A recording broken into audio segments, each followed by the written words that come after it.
హరీష్ రావు మాట్లాడుతున్నారు, లైవ్ చూద్దాం.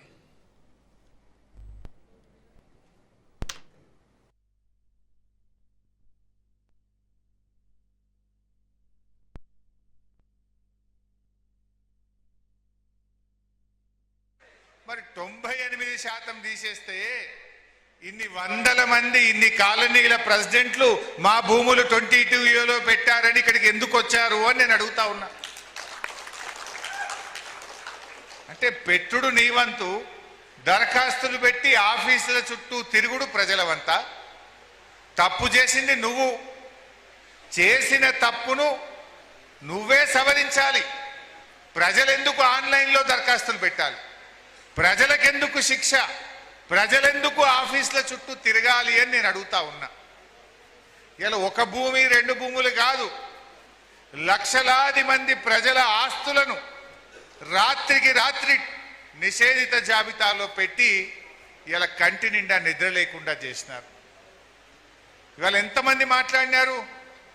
చాలా మంది, తమ్ముడు విజయ్ కానీ, చంద్రశేఖర్ కానీ, శ్రీనివాస్ కానీ, వరప్రసాద్ కానీ, బాలరాజు, రుక్మిణి, సతీష్ రెడ్డి, అరుణ, రవి, అదేవిధంగా నరసింహరావు గారు, సిద్ధిరాములు గారు, ఇట్లా చాలా మంది మాట్లాడారు. వివిధ కాలనీలకు చెందినటువంటి వాళ్ళు మా కాలనీ మొత్తం 22A పెట్టినారు. ఆయన విజయ్ అయితే చెప్తా ఉండే, ఏది పద్మారావు నగర్ ఫేజ్ 1 కాలనీ 58 సంవత్సరాల కింద లేఅవుట్ అయిందన్నా. నేను సెకండ్ పర్చేజర్ను, ఇప్పుడు తీసుకుపోయి దాన్ని 22A పెట్టుడు ఇదేమి పిచ్చితనం, ఇదేం తుగ్లక్ చర్య అని చెప్పి పద్మారావు నగర్ చెందిన విజయ్ చెప్తా ఉన్నాడు. అట్లనే చంద్రశేఖర్ స్ప్రింగ్ ఫీల్డ్ కాలనీ కానీ, అదేవిధంగా నిజాంపేటకి సంబంధించి 1950లో మా ఈ పట్టా భూములు దాన్ని తీసుకుపోయి ఇప్పుడు 22A పెట్టినారు అని చెప్తా ఉన్నారు. చంద్రశేఖర్ ఇంకో మాట చెప్పిండు. Chandrashekar Mudiraj Springfield colony మహబూబ్ నగర్కి చెందిన ఒక కాంగ్రెస్ పార్టీ ఎమ్మెల్యే విల్లాకు 30,000, ప్లాటుకు 30,000 కలెక్ట్ చేస్తున్నాడు. ఆ పైసలు తీసుకపోతేనే గవర్నమెంట్లో పని అవుతుంది అని చెప్పి ఏజెంట్లు తిరుగుతున్నారన్న అని చెప్తున్నాడు. అంటే 22A వెట్టుడు, ముఖ్యమంత్రి గారి, పొంగిలేటి గారి ఏజెంట్లు ఇవాళ తిరుగుతున్నారు కాలనీల మీద పడి, గ్రామాల మీద పడి, మీరు డబ్బులు ఇయ్యండి, మీది 22A తీసేస్తాము అంటున్నారు. నిన్న ఒక ఆయన తెలంగాణ భవన్కి వచ్చిండు, అమీన్పూర్ అనుకుంటా. మా భూమి ఎందుకు 22A పెట్టిండ్రు అని MRO దగ్గరికి పోయిండట. మాకు తెలియదు, ఆర్డీఓని అడుగుపోన్నాడట. ఆర్డీఓ దగ్గరికి పోయిండట. నాకు తెలియదు, కలెక్టర్ని అడుగుపోన్నాడట. కలెక్టర్ దగ్గర పోయిండట. ఇది నేను కాదు, గవర్నమెంట్ నిర్ణయం తీసుకున్నది, గవర్నమెంట్ని అడుగుపో అన్నాడట. బయటకు వచ్చినాక ఓ బ్రోకర్ కలిసిండట. ఇక చూడుబాయి, ఒట్టిగా తీసేస్తారా? బర్రె పాలు ఉత్తగిస్తుంది, ఆ సొప్పేస్తేనే పాలు ఇస్తుంది, గదేందో చూసుకోపో అంటుండట. అంటే ఈ 22A వెనుక ఉన్న కథ ఏంటంటే కమిషన్లు దొబ్బుడు. ఇలా కేసీఆర్ గారు ముఖ్యమంత్రిగా ఉంటే ప్రజలు కేంద్రంగా కేసీఆర్ గారు పరిపాలన చేసినారు. ప్రజలకేం కావాలి? మంచినీళ్ళు కావాలి, నిరంతరాయంగా కరెంటు కావాలి, ఆడపిల్ల పెళ్లికి కళ్యాణ లక్ష్మి కావాలి, బిడ్డ కాన్పుకు పోతే కేసీఆర్ కిట్ కావాలి, పిల్లలు చదువుకోవడానికి గురుకుల పాఠశాలలు కావాలి, ఫీజు రియంబర్స్మెంట్ పథకం కావాలి. పేదలు పరేషాన్ అవుతున్నారు అంటే 58, 59 జీవో తెచ్చి వాళ్ళను పట్టాలిచ్చి వాళ్ళను ఒక ఇంటి వాళ్ళని చేసే ప్రయత్నం చేసిండు కేసీఆర్. హైదరాబాద్ బ్రాండ్ ఇమేజ్ పెంచిండు కేసీఆర్. తెలంగాణ గౌరవం పెంచిండు కేసీఆర్. రైతులకు సాగునీరు ఇచ్చిండు, 24 గంటల కరెంటు ఇచ్చిండు, పండిన పంట కొని రైతుల కన్నీళ్లు దుడిచిండు కేసీఆర్. ప్రజలకేం కావాలో కేసీఆర్ గారు ప్రజలు కేంద్రంగా పరిపాలన సాగించింది కేసీఆర్. కానీ రేవంత్ రెడ్డి భూములు కేంద్రంగా పరిపాలన చేస్తున్నాడు. ఏడ కమిషన్లు వస్తాయి. ఎందుకంటే రేవంత్ రెడ్డి వెనకట చెప్తుండే, నాకు రియల్ ఎస్టేట్ బాగా తెలుసు, నేను రియల్ ఎస్టేట్ వ్యాపారిని. మరి నీకు రియల్ ఎస్టేట్ బాగా తెలిస్తే ప్రజల కష్టాలు తొలగిస్తావా, ప్రజలను పీల్చి పిప్పి చేస్తావా? ఇలా ఏం జరుగుతుంది రాష్ట్రంలో? గవర్నమెంట్ భూములు ఎక్కడన్నా హూడా భూములో, హెచ్ఎండిఏ భూములో, టీజీఐసి భూములో, హౌసింగ్ బోర్డు భూములో ఉంటే గజాలు కూడా అమ్పారేస్తున్నాడు. పార్కులు కూడా అమ్ముతున్నాడు. మొన్న కూకట్పల్లి హౌసింగ్ బోర్డులో 1000 గజాల ప్లాట్, ఆడ మంచి పార్క్ ఉన్నది. పిల్లలు పొద్దున్నే వాకింగ్ చేస్తారు, పిల్లలు ఆడుకుంటారు, పెద్దలు వాకింగ్ చేస్తారు. 1000 గజాల పార్కును కూడా అమ్మడానికి పెట్టిండ్రు. దరఖాస్తులు ఇచ్చిండ్రు, కాగితాలు ఇచ్చిండ్రు, ఆఫీసుల చుట్టూ తిరిగితే లేలే అమ్ముడే అంటాడు.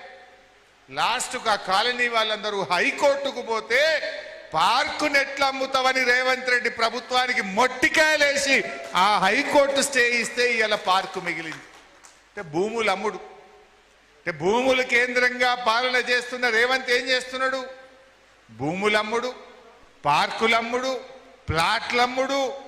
రేపటికి ఎప్పుడైనా గుడి కట్టాలంటే భూమి ఉండదు, బడి కట్టాలంటే భూమి ఉండదు, స్కూల్కి భూమి ఉండదు, శ్మశాన వాటికకు జాగు ఉండదు. మొత్తం గవర్నమెంట్ భూములను ఎక్కడ పడితే అక్కడ అమ్మి పారేస్తా ఉన్నాడు. రేపు ప్రజలు ఉన్నారు కదా, జనాభా పెరుగుతున్న ఈ హైదరాబాద్కు ఓ వాటర్ ట్యాంక్ కట్టాలి, ఓ దవాఖానా కట్టాలి, ఓ పార్కు కట్టాలి, పిల్లలకు గుడి కట్టాలి, బడి కట్టాలంటే ఉన్న జాగలు అమ్మితే ఎట్లా ఇప్పుడు జరుగుతుంది? బొందలగడ్డకు కూడా జాగలు లేకుండా చేస్తావా రేవంత్ రెడ్డి? మా క్రిస్టియన్లకో, మా ముస్లింలకో, మా హిందువులకో ఎక్కడైనా బొందలగడ్డ కన్నా ఇంత జాగ ఉండాలనా వద్దా? గజాలు అమ్ముతా, ఎకరాలు అమ్ముతా, కనబడ్డ భూములు అమ్ముతా అంటే ఇది ఎక్కడి పద్ధతి అని నేను అడుగుతా ఉన్నా. ఒకవైపు భూముల అమ్మకం, మరొక వైపు ఏం చేస్తున్నాడు? అసైన్డ్ భూములు. నాడు కాంగ్రెస్ పార్టీ ఏం చెప్పిందంటే ఎస్సీలకు, ఎస్టీలకు, బీసీలకు మేము రాగానే పట్టాలు ఇస్తాం, మీకు భూమిని అమ్ముకునే హక్కులు కల్పిస్తామన్నాడు. ఏమైంది రేవంత్ రెడ్డి? 34 నెలలైంది నువ్వు వచ్చి, దగ్గర దగ్గర 3 ఏళ్ళకి వచ్చింది. నువ్వు పట్టా ఒక్కలకు కూడా ఇయ్యలే. ఇవాళ 1,00,000 ఎకరాల ఎస్సీ, ఎస్టీ, బీసీల అసైన్డ్ భూములు లాక్కొని వ్యాపారం చేస్తా ఉన్నాడు. టీజీఐసి ద్వారా ఎక్వైర్ చేస్తున్నారు.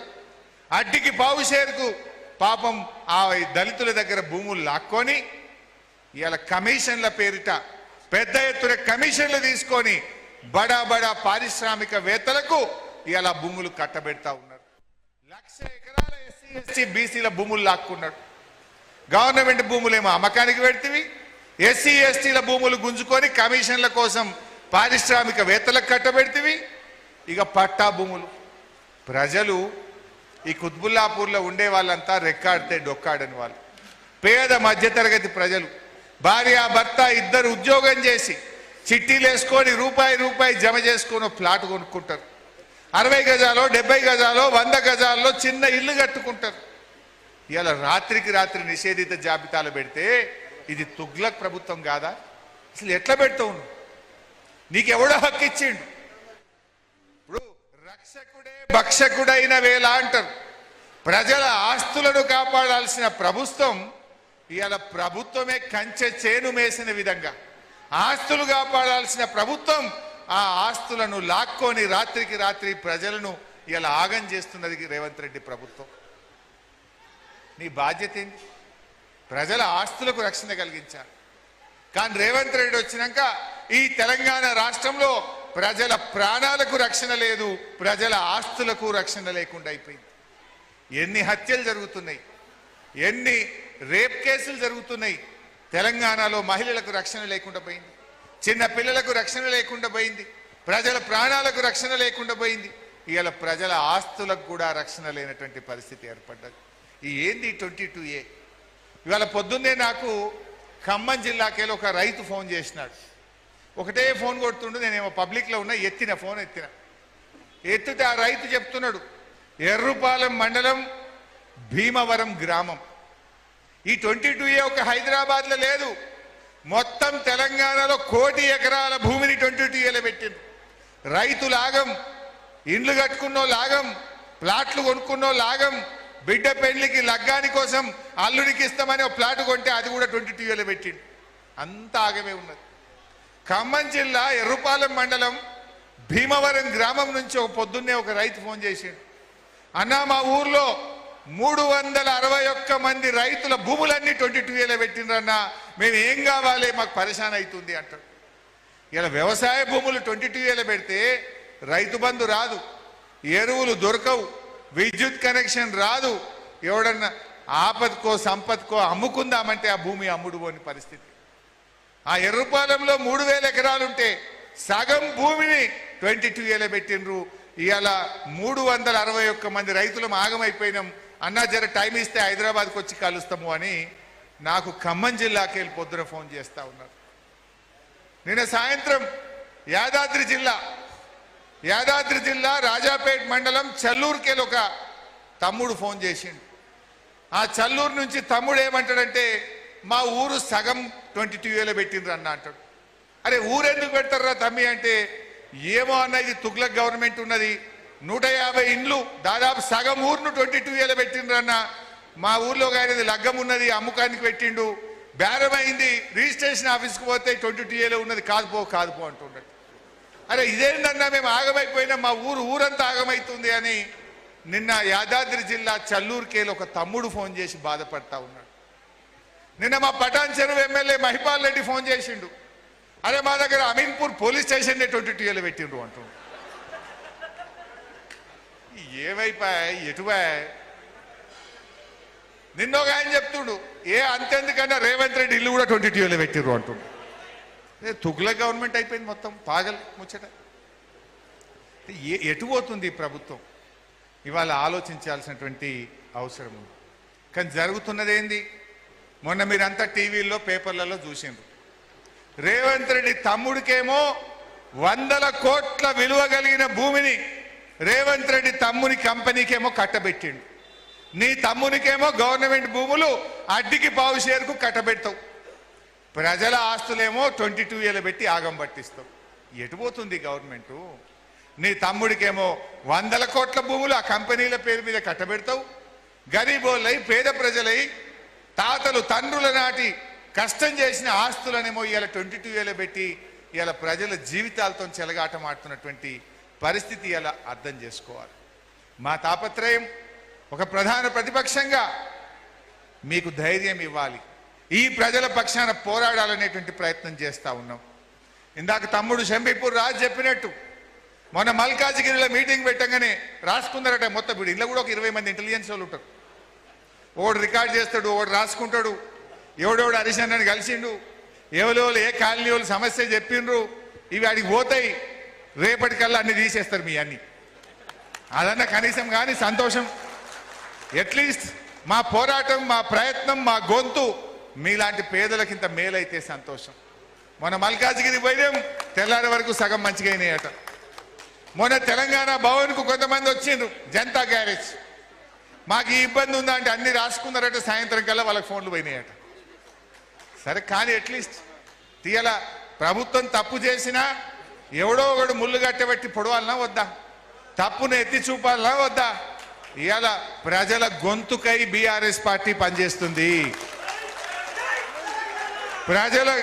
ప్రజలే కేంద్రంగా, ప్రజల ఇబ్బందులే కేంద్రంగా, ప్రజల కష్టాలే కేంద్రంగా, ఎక్కడ సమస్య ఉంటే అక్కడ బీఆర్ఎస్ పార్టీ ప్రజల పక్షాన నిలబడి పోరాటం చేస్తూ ఉంది. ఈరోజు ఇన్ని కాలనీలు, రుక్మిణి ఎస్టేట్స్ అని కానీ, శ్రీరామ్ నగర్ కాలనీ కానీ, మహదేవపురం కానీ, మల్లారెడ్డి నగర్ కానీ, చెన్నకేశవ నగర్ కానీ, రంగానగర్ కానీ, గాజుల రామారం కానీ,